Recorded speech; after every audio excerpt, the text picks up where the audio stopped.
Okay, here we go. It is Wednesday, it's hump day. It's a little afternoon and we're gonna try to do this, keep it short and sweet. And today we're gonna focus on compassion, which is one of those foundational wellness skills. And we're gonna do some writing. So if you don't yet have a pen and paper, please go get that. And then just a quick reminder, like why do we do this? Why do we meet every day at noon for a few minutes? And the answer is quite simple, yet not necessarily easy to put into action. And it boils down to this process of neuroplasticity, right? So this is a process that's happening in our brain all the time. Our brain is constantly changing structurally and functionally to environmental factors and relived experiences or repetitive experiences. And so the $1,000,000 question for those of us that struggle with some kind of, or a variety of mental health issues, be it anxiety or depression or OCD, whatever it might be, we can actually play we can play a role in how we shape our nervous system and how we build a sort of a foundation of resilience. And that predisposes us to just being able to go through life at a very different set point. But you know, the price of entry here is you have to practice. We have to stimulate those neural networks over and over again so that it actually works. So the catchphrase here is neurons that fire together, wire together. And so as you go through your days, this is a great question to ask yourself, you know, whatever subjective experience you're having at work, with your loved ones, by yourself. I woke up this morning at 5 o'clock and did not want to get out of bed. My bed was nice and warm and I did not want to go out and exercise. It was dark outside and all that stuff. And I literally thought of this, Oli, neurons that fire together, wire together. If you allow yourself to train your brain in this moment to know what it's like to give in to that impulse to say, oh, I just don't want to go do this.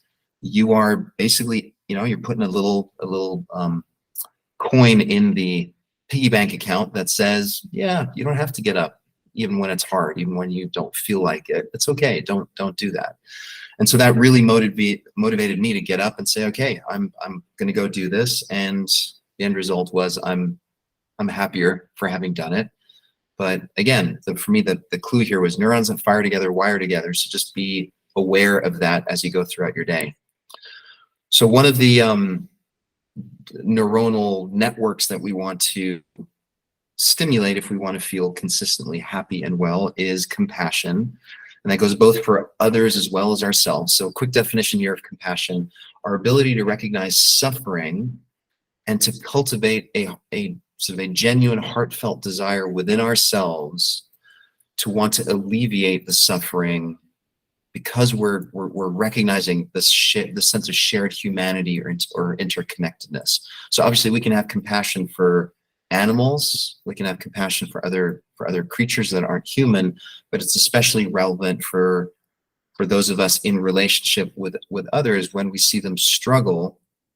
You know, it's such a foundational skill to be able to remind ourselves, oh, this is what it feels like to really recognize that suffering, feel the empathy for the other person, and then take it up to that next level where you say, not only am I going to feel empathically towards that person, but I'm actually going to add in this additional layer of this heartfelt desire for that suffering to be alleviated. And there's lots of ways we can do this. Today is going to be a writing exercise. So yeah, let's start by just dropping in and getting grounded. So close your eyes if you would. And let's arrive here, right now in this present moment. I like to start with my feet. So noticing my feet firmly planted on the ground. If you're sitting cross-legged on the ground, that's fine too, or laying down. Just notice your contact with the ground, hence this idea of groundedness. And just notice right here, right now, life is incredibly simple. We're either standing, sitting, or laying down. Everything else that we layer on top of that is just a story or just a narrative. I want you to connect with just the simplicity of being connected with the ground. And then bringing your attention inward, notice your body breathing. that's already done this hundreds, if not thousands of times today.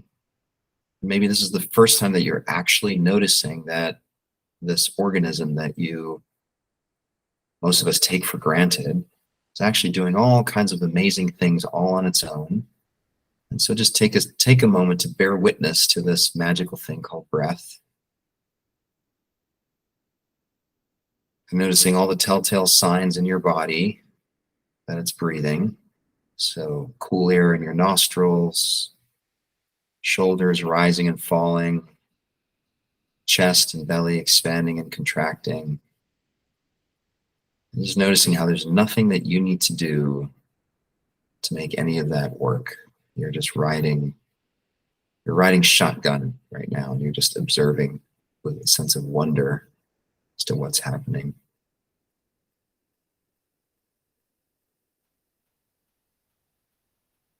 And now I want you to bring to mind someone that you love very much. And I want you to see if you can connect with a time where they've been struggling.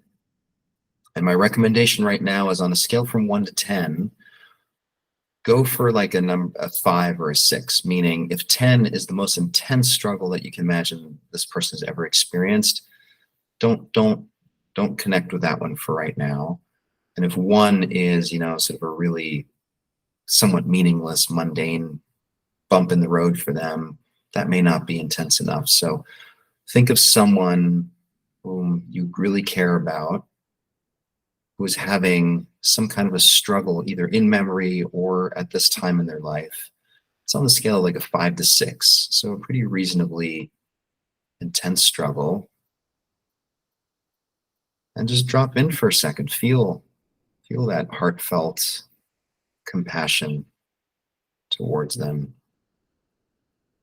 Notice what it's like to know that they're struggling, that they're hurting. They're probably feeling confused and scared.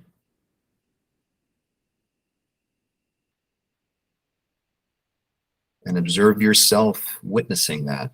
What's it like for you to see this person that you really care about having a hard time? And now we'll get to the writing part. So what I'd like for you to do is we're in essence going to write a short compassion letter or a short compassion note to this person. And there's some distinct parts to it. So it starts off with dear, and then fill in the person's name. And then complete this sentence. I see you are struggling with, and just write down some observations of what you're noticing that this person is grappling with in your memory or in real life. And you can just list them. They're just observations. They're kind of factual.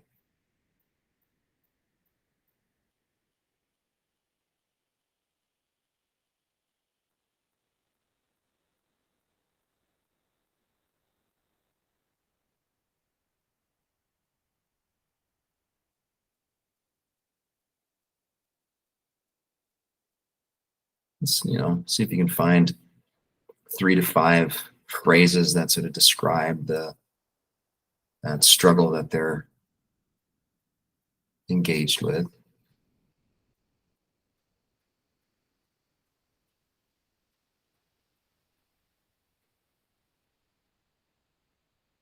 And now the next part that you're going to write about is you can say, I can tell it's having blank impact on you. So I can tell it's impacting you in the following manner, something along those lines. And there I want you to focus on feelings and needs. So what is the impact of this struggle that you're noticing them having? And this is your way of empathizing and validating, and you're observing and you're recognizing and acknowledging the feelings and needs that they might be experiencing due to the struggle.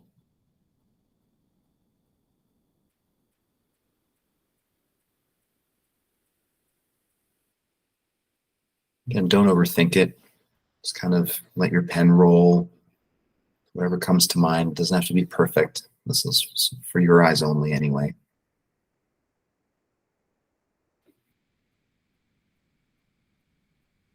And then next, I want you to write down, and I see you've been trying to, and maybe list some of the efforts or the actions that they've been taking to try to alleviate the struggle that they're engaging in.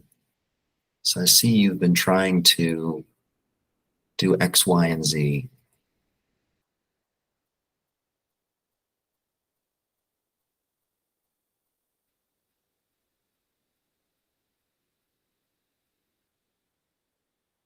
The truth is you may not know exactly what they've been doing, but that's not the point. The point here is that this is you experiencing compassion for them.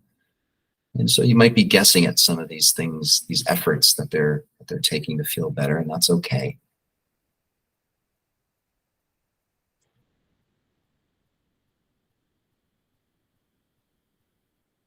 And then the last part of this compassion note is, and my wish for you is that, and then fill in the blank. So I see that you are struggling with X, Y, and Z, and I can tell it's having the following impact on you. I see you've been trying to do these things to alleviate that or address that struggle. And my wish for you is that, and then list some desired outcomes that you could imagine would be helpful to this person that you care about.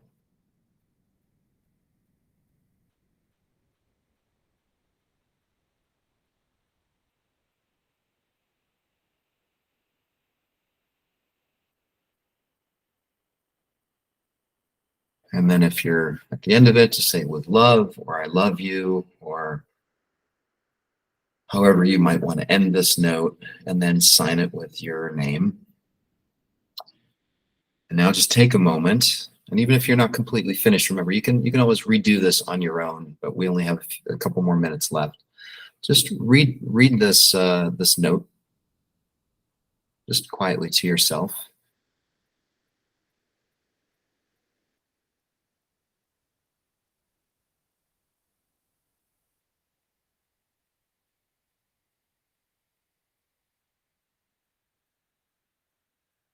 And as you're reading it, feel it.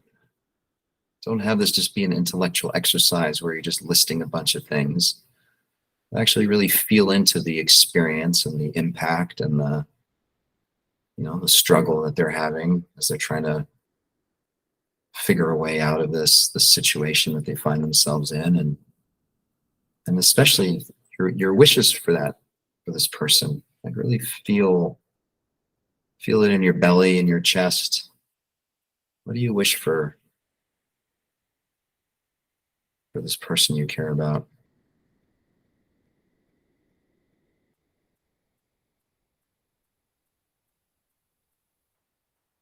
And now the last twist on this is I want you to change the names, the name and the and some of the details in this letter. So ideally you have another colored pen, but so instead of saying dear friend or dear fill in the blank, your friend's name, I want you to put in your name.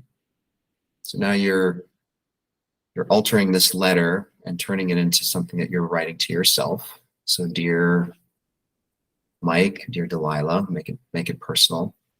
I see you're struggling with,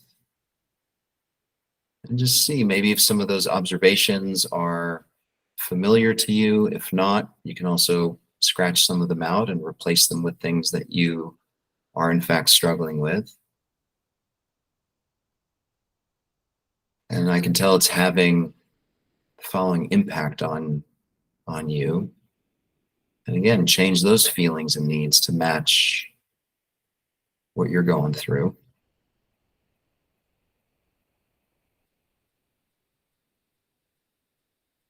And then acknowledge the efforts that you've been taking to try to alleviate or resolve this struggle. So I see that you've been trying to do X, Y, and Z in order to feel better or figure this thing out.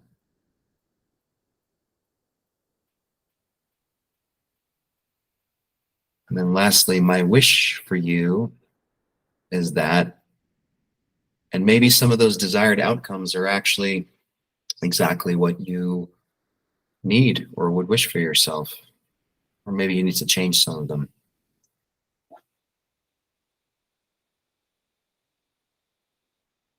With love, me. So I realize we're a little bit over time, and I do want to respect everyone's lunch break here.